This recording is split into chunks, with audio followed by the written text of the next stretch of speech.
Gen Z is sticking to hybrid work, with 88% still preferring it over the traditional 9 to 5. Here to unpack this shift are Saikat Chatterjee from Gartner and Isaac Lim from Anthro Insights and the NUS Business School. Saikat, what has changed in Gen Z work preferences with hybrid working?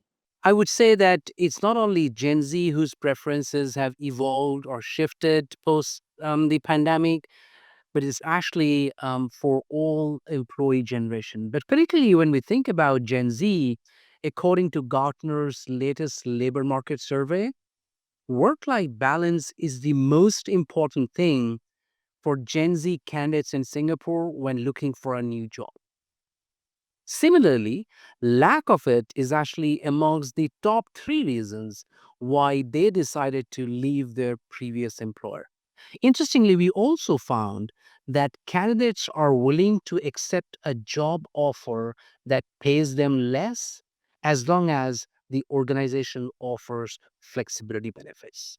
It is really important and center what organizations are having to think about. In fact, if I could quote a particular example from a recent conversation that I had with one of our clients who's the head of talent acquisition, and they were sharing in one of their job postings when they did not have the flexibility clearly articulated, they actually received a lot fewer applications. And as soon as they added the flexibility component back, the number of applications started to increase. So again, it is a clear indication that flexibility is really important for all, but also for Gen Z specifically.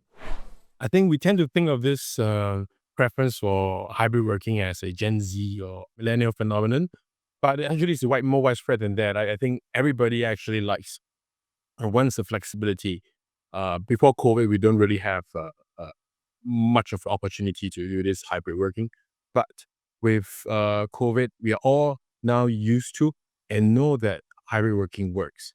So Gen Z, like their other counterparts, and began to see that there are a lot of benefits, like I mentioned, better work-life balance, better flexibility in arranging personal and work-related tasks. So I think that is something that has changed pre and post-pandemic. What, in your opinion, has changed with respect to Gen Z work preferences with hybrid working? Some tasks are just better in the office, like collaboration, talking about something that's more complex that you can't do it digitally. Um, Observing how others are conducting conversations with clients, especially for younger uh, employees. So those are better done in person. But then there are other tasks that are better done at home in perhaps in a more quiet place, especially for knowledge workers. The number one is they want to go to the office to build relationship with their managers, colleagues, and senior leaders in the organizations. The other reason why employees prefer to go to the office is to be able to collaborate with colleagues. So imagine they might be working on a collective problem solving, or they might be brainstorming on something. So those are the reasons that they want to go to the office for. And in addition to that, there are some employees who find it difficult to do focused work at home, either because they have young children or they don't have enough space. So again, that is another reason why employees tend to go to the office. How does working 2 to 3 days in the office impact productivity and benefit businesses? So the research has pretty convincing results out there. It shows that compared to a full work from office modality, uh, workplaces that offer flexibility actually have better, higher levels of productivity, and the reasons are aligned with what I mentioned previously. There's some tasks are actually better done in the office, and some tasks are just done somewhere else. And sometimes we forget that the office can be quite a disruptive place too. A lot of conversations, lots of spontaneous conversations that we do not want to have, especially when we're doing focused work.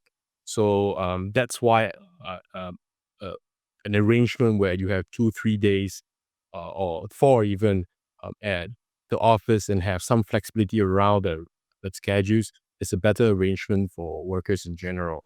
Now, this is something that really surprises because, we have been gathering data on this for the last couple of years.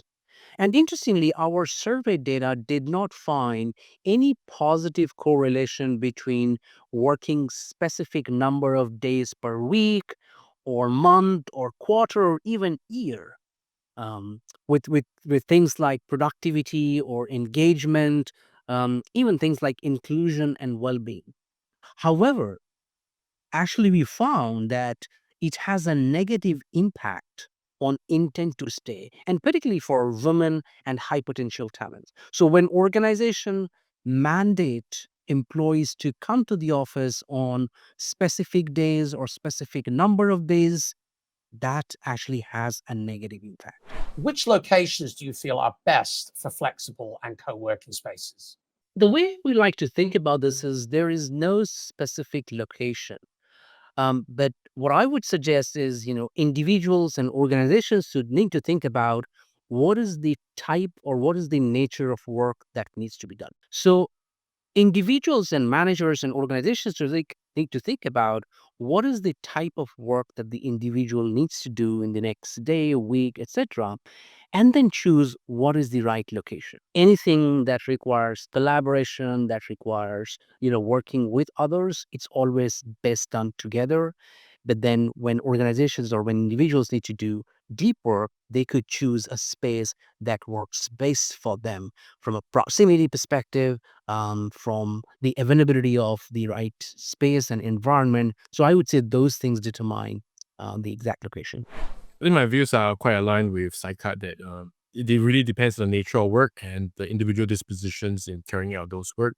As it is now, most complex work that we have are already distributed in some form. If your work is not distributed, it's actually a pretty simple task, and you can do it anywhere probably. But most of the work, especially the knowledge work that we're all doing, is complex enough for it to be distributed. Sometimes synchronously and sometimes asynchronously. The location would matter. I can imagine that most work would matter very little in terms of the location. Saikat and Isaac, thank you both very much for sharing your thoughts and insights with us today. Thank you. Thank you for having me. Thank you, Simon.